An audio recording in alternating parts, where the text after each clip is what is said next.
सरिया तुम उठा रहे हो, किसी ने बोला तुम्हें? मैं रखूँ, पुलिस वाला ने हमने नहीं उठाया। क्या? दाता ये बोला माता।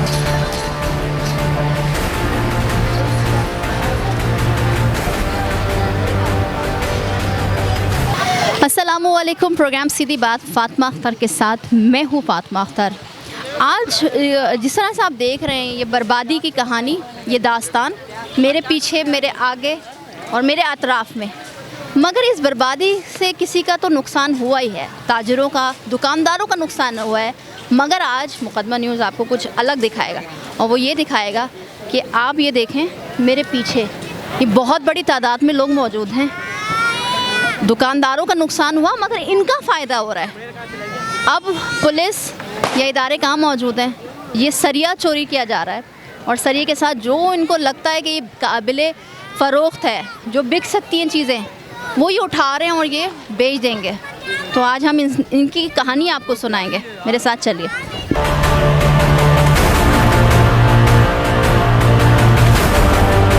देख रहे हैं, मुझे तो समझ नहीं आ रहा है, ये लग रहा है एक मेला लगा हुआ है और मुफ्त की चीज़ें बट रही हैं। अब इंतज़ामिया कहाँ है यहाँ पे? आप खुद देखें ये किस तरह का माहौल बना हुआ है। ये गलत ही हो रहा है सारा, इसको कोई रोकने वाला ही नहीं है। एक तो ये दुकानें तोड़ दी, ये नुकसान कर दिया, फिर ये लोग लेकर जा रहे हैं, कोई रोकने वाला ही नहीं है इनको।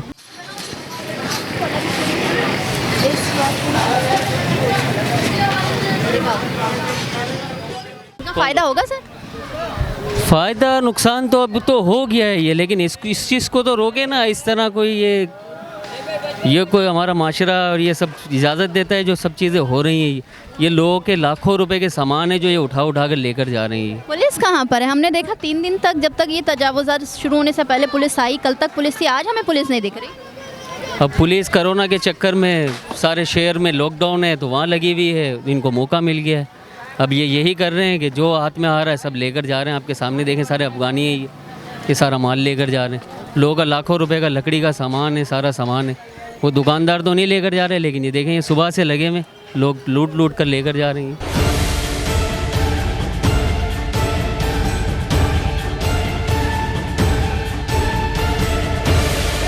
तुम क्या कर रहे हो? हमने सरिया मरिया उठाएगा। सरिया तुम उठा रहे हो, किसी ने बोला तुम्हें सरिया उठाने का? मैं रखूँ, पुलिस वाला ने हमने नहीं उठाया। क्या? दाता ये बोला माता। साथ मौजूद हैं यहाँ के जो जुबली मार्केट के दुकानदार थे, उनसे बात करते हैं। अस्सलाम वालेकुम। बहुत अफसोस की बात है ये कि आप लोगों का जो रोज़ी रोटी का ज़रिया था वो तोड़ दिया गया है सुप्रीम कोर्ट के फ़ैसले के बाद। अब आप लोगों को मुतबादिल दिया गया कोई? कुछ नहीं, अभी तक कुछ नहीं दिया है। अब ये बोल ले के देंगे, पता नहीं कब देंगे। कोई जिस तरह से हमने देखा कि गुज्जर नाले पर, ये जो नालों पर जो बने हुए थे घर, उनको 90,000 का मुतबादिल दिया चेक। आप लोगों से कोई बात हुई? ये बोलते हैं मुतबादिल जगह देंगे, बस जगह देंगे तो कब देंगे?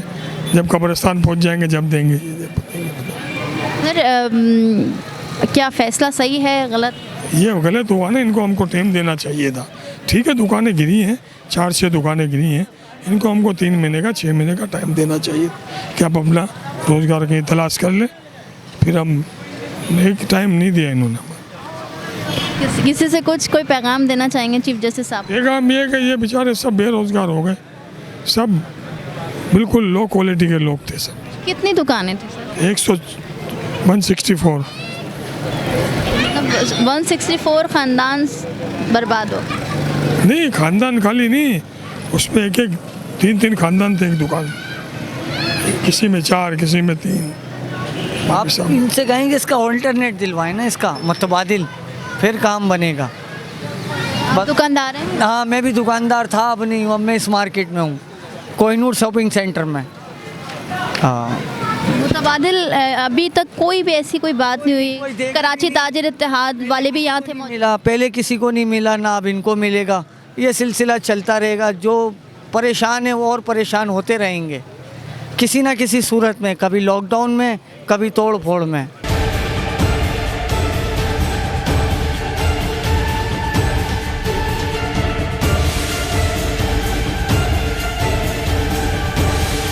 किस बारे में कहना है कुछ? अब तो कुछ कहने के लिए रहा ही नहीं है, सब तो ख़त्म हो गया। रोड पे बैठे हम लोग, क्या कहेंगे? मुतबादिल की अभी तक जिस तरह से दूसरे दुकानदार जो थे यहाँ के वो बता रहे हैं कि नहीं, अभी कोई बात भी नहीं हुई है, कोई आसरा ही नहीं है। कुछ भी नहीं है यहाँ पे। तो कोई 3 दिन पहले तो यहाँ पे बड़ी पुलिस नज़र आ रही थी हमारे को। ये हमारे माल जो अभी चोरी हो रहे हैं, ये जो अभी लूटामारी लगी हुई है, ये निज़ाम नहीं था। पुलिस वाले थे, चौकीदारी कर रहे थे। ये माल केएमसी में जमा होना था। ये करोड़ों रुपए का माल है जो अभी हम लोगों की दुकानों का तोड़ फोड़ हुआ है ना। इसमें हमारे रैक हैं, इसमें हमारे टेबल हैं, इसमें हमारे काउंटर हैं। सारी चीज़ें जो है ना ऐसी मसमार करी है इन लोगों ने, हमें मौका भी नहीं दिया उठाने का। तो कम से कम ये चीज़ें जो अभी ये लूटामारी हो रही है, यही अगर रिफ़ंड हो जाती ना तो काफ़ी जो है ना हम लोगों को सपोर्ट हो जाती। ये पहले नोटिस नहीं दिया गया था? जी, नोटिस तो कोई नहीं दिया हमारे को। सामान आप लोगों ने सारे मुझे बताया सर ने कि 164 शॉप्स थी यहाँ पर, तो उसमें सामान मौजूद था या निकाल लिया था आप लोगों? सामान हमारा फर्नीचर था इसके अंदर। बाकी जो हमारी ज़रूरत की चीज़ें थी जैसे कपड़ा और हमारी एम्ब्रॉयडरी की मशीनें, कस्टमरों की डिलीवरियाँ जो हमारे पास रिसीव थी, पर्चियाँ, वो सारी हमने निकाल ली थी।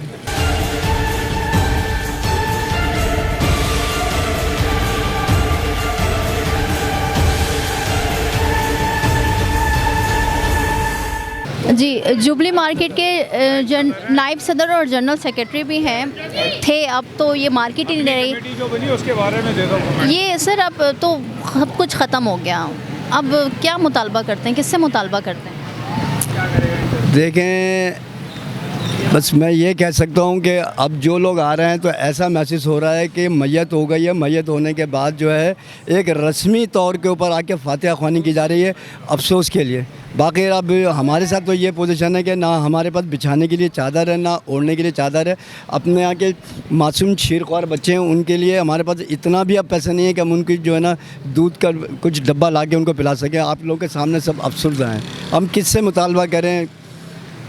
किसी से अपने अल्लाह से मुतालबा कर सकते हैं, वही हमारी मदद करें। बेरोज़गार हुए हैं पूरे 1000 जने जो यहाँ रोज़ आते हैं, खड़े होते हैं और चले जाते हैं, और उनके पास कोई ऐसी जगह भी नहीं है चलो भाई यहाँ से उसका हिसाब किताब चले। और दूसरी बात, सबसे बड़ी बात ये, जब ये इन लोगों ने ये किया है, इससे पहले तो इनको ये सोचना चाहिए ना, इनको कोई जगह दे दें जहाँ ये बैठ के अपना कोई रोज़गार रोज़ का चला सकें, जिससे अपना घर बार चला सकें, जिससे इनके मामला चल सकें। ये बशीर सिद्दीकी इंक्रोचमेंट के जो डायरेक्टर साहब, इन्होंने ये कहा कि ये हमारी प्रॉपर्टी है। इनको भी आए हुए दिन की, तो हमने तो अपने 60 साल यहाँ पर गुजारे, 55 साल मैंने इस मार्केट में गुजारे हैं। मैंने अपना बचपन, लड़कपन, जवानी और अब मैं बुढ़ापा भी मैं इसी मार्केट में गुजार रहा हूँ। और वो कहता है कि ये देते क्या है किराया? अरे भाई, हमने 60 साल के अंदर अरबों रुपये दिया है। हमने हर किस्म के यूटिलिटी दिए हैं, हमने हर किस्म के जो गवर्नमेंट के टैक्सेस होते हैं वो तमाम दिए हैं। तुमने तो रिश्वतों में अरबों रुपया लेके तुम अरबपति बन गए। तुम थे क्या? तुम हमने कह रहा कारोबारी लोग, हमारी तो वैल्यू आज हम जहाँ जाएंगे लोग हमको देखेंगे कारोबारी, आपको तो रिश्वत खोर बोलेंगे। आपने तो पता नहीं करोड़ों लोगों के समझे घरों को उजाड़ दिया, करोड़ों लोगों के दुकानों के कारोबार को ख़त्म कर दिया, और आप बड़े सुरखरू होकर बोलते हो कि ये जो है ना करोड़पति बन गए हैं।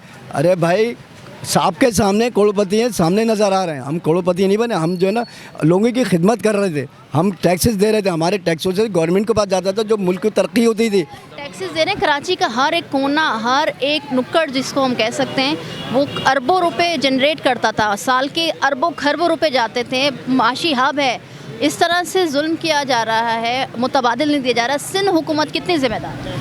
पूरा प्री प्लानिंग के तहत ऐसा लग रहा है कि जो शहर पूरे पाकिस्तान को जो है ना रेवेन्यू देता था, अब ऐसा महसूस हो रहा है कि उसके साथ ऐसा सिलसिला कर दिया जाए कि सेंट्रल गवर्नमेंट जो है ना वो फेल हो जाए। अभी देखें, कोविड की वजह से पूरा शहर बंद है। आप देख रहे हैं, जो उसके लिए सोचें, जो बेचारा रोज़ कमाता था, रोज़ खाता था, वो तो घर से भी नहीं निकल सकता। अब कराची की आबादी 3.5 करोड़ की आबादी है। इसमें मुश्किल से मैं समझ 3 करोड़ में 50 लाख ऐसे होंगे जो खुद कफील होंगे, जो ज़रा इस्टेब्लिश होंगे। अब जो आपने ये बात करी है ना कि ये माशी हब है, ये मुल्क को पालता है, जब इसी को फेल कर दोगे तो मुल्क तो कर्जदार हो जाएगा। माशी कत्ल किया जा रहा है कराची वालों को। 101 पर देखिए, आपके सामने ही है ना।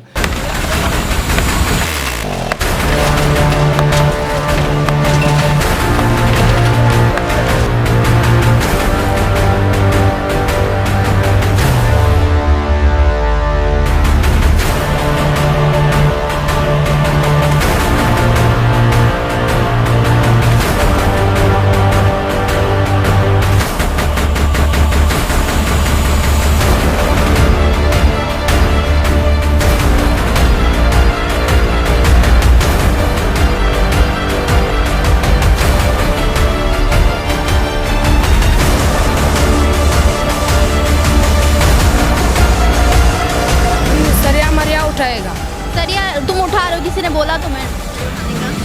मैं रखूँ, पुलिस वाला ने मैंने उठाया। क्या? दाता ये बोला